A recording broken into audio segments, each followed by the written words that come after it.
शरद पवार बारामती विद्या प्रतिष्ठानमध्ये आलेत आणि पार्थ पवार आणि जय पवार सुद्धा उपस्थित आहेत। विद्या प्रतिष्ठानमध्ये शरद पवारांसोबत एक बैठक सुरू आहे। पार्थ पवार, जय पवार, शरद पवार यांच्यामध्ये ही बैठक सुरू असल्याचं कळत आहे। अजित पवारांच्या जागी विश्वस्त पदाबाबत आता चर्चा सुरू आहे आणि विश्वस्तपदी पार्थ की जय याबाबत आता ही चर्चा सुरू असल्याचं सूत्रांकडून कळत आहे। अजित पवारांच्या स्मारकाबाबत सुद्धा या ठिकाणी चर्चा होणार आहे असं कळत आहे आणि झी24 तासला सूत्रांकडून ही माहिती कळते।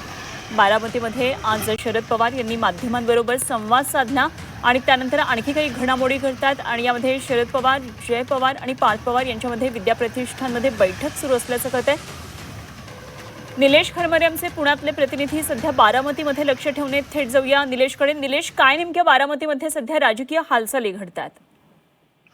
खरं तर बघितलं तर स्वर्गीय अजित पवार यांच्या अपघाताला आज 8 दिवस होत आहे आणि आता जर बघितलं तर बारामतीतील विद्या प्रतिष्ठान सभागृहामध्ये या ठिकाणी शरद पवार आणि जय पवार, पार्थ पवार हे एकत्र या ठिकाणी बसलेले आहेत। खरं तर पुढच्या रणनीतीबाबत या ठिकाणी त्यांची बैठक सुरू आहे। सूत्रांनी दिलेल्या माहितीनुसार या ठिकाणी अजित पवार यांचं जे स्मारक ज्या ठिकाणी त्यांचं अंत्यविधी झालं त्याच ठिकाणी करणार येणार असल्याची चर्चा होती आणि काही दिवसांपूर्वी पण शरद पवार यांनी त्या जागेची पाहणी केली होती।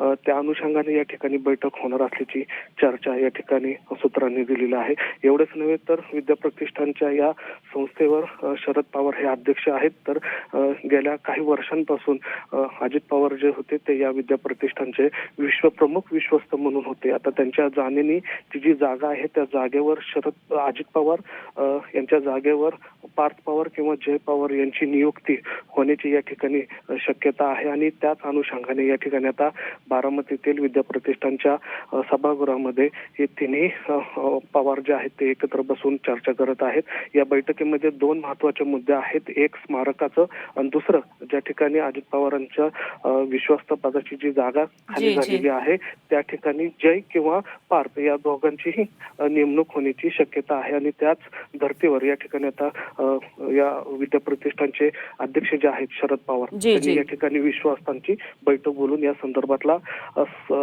ठराव कदाचित होण्याची शक्यता आहे। ठीक, निलेश, जरूर या सर्व घडामोडींवर बारामतीमध्ये लक्ष ठेवून राहा। वेळोवेळी आपण चर्चा करूया। आणखी माहिती आपल्याकडून जाणून घेत राहू। तुर्तास धन्यवाद दिलेल्या माहितीसाठी।